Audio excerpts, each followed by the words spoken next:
Hi, I'm Teresa Lesiak, and I'm Director of Music Therapy and Associate Professor at the Frost School of Music, University of Miami.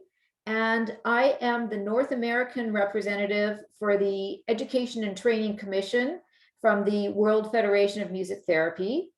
And I'm very pleased today to interview Jane Creagan from the American Music Therapy Association. And she's going to be speaking about the education and training in the United States. And she's also representing the American Music Therapy Association. And Jane has been a music therapist since 1981. And her role is Director of Professional Programs for the AMTA, in which she has served 33 years in this role. So she is very knowledgeable, and she's going to help us with some questions that I have for her. So I would like to just maybe start with some general statistics, I guess you could say. And my first question would be, how many music therapists practice in the United States? And how many music therapy training programs are there? Maybe we could start there. Sure. Well, Therese, first let me say thank you for having me. It's a pleasure to be here with you today. There are approximately 10,000 music therapists practicing in the United States today. There are 90 colleges and universities across the United States that have AMTA approved degree programs. And the more of the specifics are 85 have bachelor's degree programs, 70 have bachelor's equivalency, 43 schools have master's degree programs, 35 have master's equivalency programs, and 11 have doctoral programs in music therapy. Wonderful. And how does one train and be qualified to practice music therapy in the United States? So the bachelor's degree is the entry into the profession.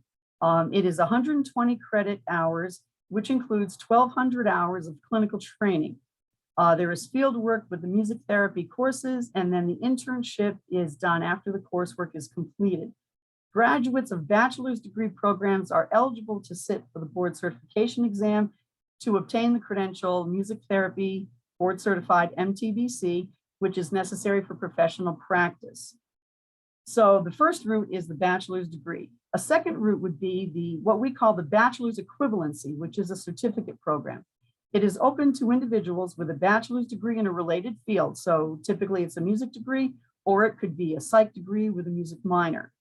It's an approximately 24 credit program, but it varies depending upon the related degree. Successful completion of the bachelor's equivalency also meets the eligibility to take the board certification exam. And the last route is the master's plus equivalency. Typically, individuals with a music degree can do a combined bachelor's equivalency plus master's degree in music therapy. Most schools with degree programs in the United States require a music degree. However, there are 3 AMTA approved degree programs on New York University, Lesley University, and Drexel University that do not require a music degree for entry into their master's equivalency programs. One has to be a musician, but they can have like a bachelor's in psychology, for example. The degree is typically a 60 credit master's degree because the equivalency is completed first, then the individual continues on to the master's degree program. Graduates of this program also are eligible to sit for the board certification exam. And if anyone would like details, there are more details about these 3 routes on our website, www.musictherapy.org under the careers tab. Indeed, it's a very helpful website. And thank you for that great information. So we're also interested in maybe hearing a little bit about the difference or different music therapy approaches or orientations that are taught in the training programs. And I know that is can be quite a vast question. Well, yeah, absolutely. The approved curriculum for the baccalaureate degree in music therapy includes coursework in music therapy, in psychology, in music, biological, social, behavioral sciences, and general studies. So the Bachelor of Music Therapy degree program prepares students to enter the music therapy profession as evidence-based practice. Many bachelor's degrees programs have a music-centered approach, and that can be psychotherapeutic or medical. An example of a psychotherapeutic approach would be Northrop Robbins or CBT, the cognitive behavioral therapy combined with music. A medical example would be neurologic music therapy. At the graduate level, the approaches would be GIM, vocal psychotherapy, analytic music therapy as a few that may be taught. Wonderful. And then maybe you could also speak about the internship opportunities. Sure. There are over 200 internship programs across the US, which offer students a wide variety of populations and settings. Students have a choice of two internship models. They can be the national roster, which are programs listed on the AMTA website at musictherapy.org, or the university affiliated model, which is connected with a specific college or university. Some internship sites offer stipends to students, some meals, some housing. Great, I'm going to give you a breather here for a minute. And so my next question, because this is an interview for the World Federation of Music Therapy, is to ask you about opportunities and perhaps challenges that international students might experience who are interested in the music therapy training programs in the United States. I think the opportunities for many international students, the benefit of getting a music therapy degree in the United States is that they can go back to their countries and start music therapy clinical programs, and in some cases degree programs. So it continues to expand music therapy profession. I think some challenges for international students are the language, culture, music styles. Yes. And then also, what might be some cultural elements that are incorporated into music therapy trainings in the US? Well, there are many actually degree programs that now include multicultural music classes or community music therapy classes as part of incorporating cultural humility and understanding.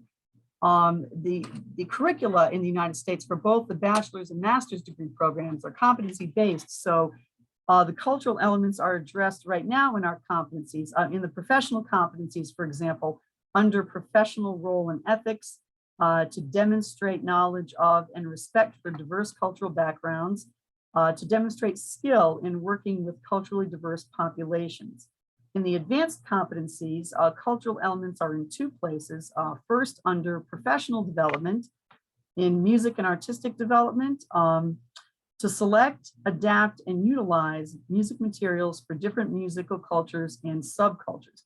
And then also in the advanced competencies under personal development and professional roles, to implement music therapy approaches based on knowledge of and sensitivity to the roles and meanings of musics in diverse cultures, to work with culturally diverse populations, applying knowledge of how cultural influences issues regarding identity formation, concepts of health and pathology, and understanding of the role of therapy. Also, there's an AMTA task force that is in place that is currently reviewing and revising the competencies. So there will be changes and additions to incorporate how cultural elements are in the master's and bachelor's curriculum. Oh, thank you for that very thoughtful answer, and the work that's continuing there too. So I wanted to ask you if there's anything else that you would like to add. Sure. I guess in my final comments, I'd like to say that music therapy students in the US are fortunate to have access to music therapy degree programs and faculty and internship directors who are incredibly talented and dedicated to maintaining quality degree and internship programs and continuing to make them better. In recent years, faculty in the United States have been making changes to the curriculum to better integrate music and clinical skills. For example, adding improv classes or jazz music theory or clinical ensembles to better prepare music therapy students to be 21st century music therapists. At the same time, AMTA is also supporting these efforts to continuing to improve degree and internship programs. In 2019, the AMTA Board of Directors created a commission on the education and training of 21st century music therapists, and they have been hard at work looking at, again, bachelor's and master's curricula, and they will be recommending changes to enhance the current education and clinical training practices. Thank you so much, Jane, for all this wonderful work that you're doing. And I'm looking forward to hearing about that report as well. And also just want to thank all of the work from AMTA as well, and how it supports us in the training and education of the music therapists. Well, thank you, Therese. Thank you.